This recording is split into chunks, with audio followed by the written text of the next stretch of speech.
Irgi Kaunas. Vakar labai remai sureagavo, moteriškė taip kažkaip. Viskas buvo gerai. Galėtų gal kažkaip apriekti labiau. Mano pats mylimiausias dalykas. Baseinas. Yra mylimiausi dalykai, žinot. Nagi, pakelk ragelį. Alio. Alio, klausau. Alio, labą vakarą. Labas vakaras. Jėzau. Aš pasiskambinau į baseiną dabar. Taip. Marius jums skambina. Šiandien aš pas jūs buvau. Taip. Nu, žinokit, aš dabar nežinau, ar jūs mačiau, bet realiai, kai išėjau iš baseino, šiandien apie pietus, aš paskui ėjau pas daktarą savo. Taip. Ir žinokit, man tyrimus padarė, nu, blogai. Aš turiu puokštę. Kas tas yra, ta puokštė? Nu, puokštę turiu, kaip pasakyti, chlamydijas. O. Ir dabar, nu, sako, tipo, perskambik, kur buvai, su kuo ten kontaktavai, tai aš dabar bandau, nu, visiems perskambinti, įspėt, nežinau, vandenį gal pakeisit, ar kažką, kažkaip, nu, chlamydijos, nu, šašai ant nugaros dabar atsirado, ir ta puokštė tokia didelė, supranta, tai bandau kažkaip, nu, pasakyti dabar, įspėt. O maudėsi po manęs dar kas nors? Nu, tai čia maudosi daug kas, nu, kaip... Jėzus, gal pasakykit, kad išliptų, aš net nežinau. Nu, ir dabar yra čia, nu, tai... O tai ką daryt? Nu, aš paskambinsiu Gedui, pasišnekėsime šitą. Ne, tai Gedui, ką Gedas dabar padarys? Aš pats, matot, nežinojau. Atėjau su tą puokštę, jau buvo man nuryta tą puokštę. Paskui, realiai, kai jau pasitikrint, nu tai vat ir tyrimai parodė. Chlamydijos, nu. O jūs pats nesimaudėt? Ne. Nu tai bent jūs neusikrėsit tada. Aha. O kažkokių simptomų nėra? Nu, ne, nu tai kaip aš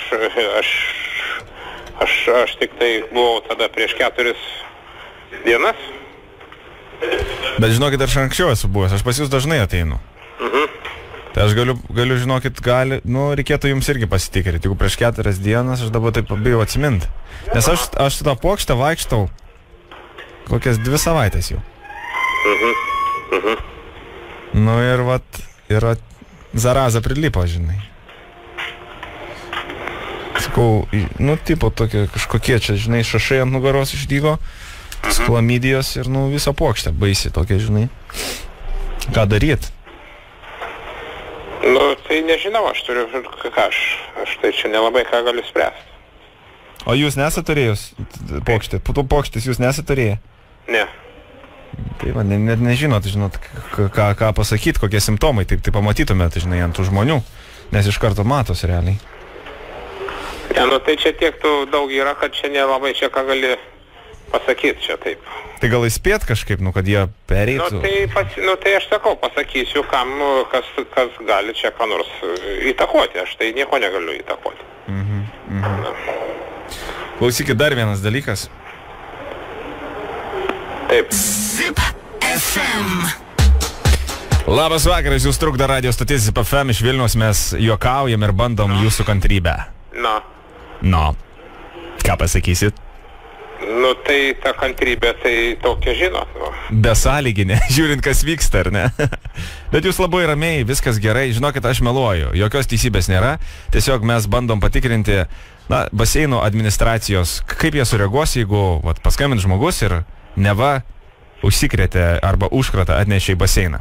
Nu tai tokį čia gali atnešti bet kada ir bet kas. Bet kad neįmanoma, man atrodo, kiekvieną dieną tenais...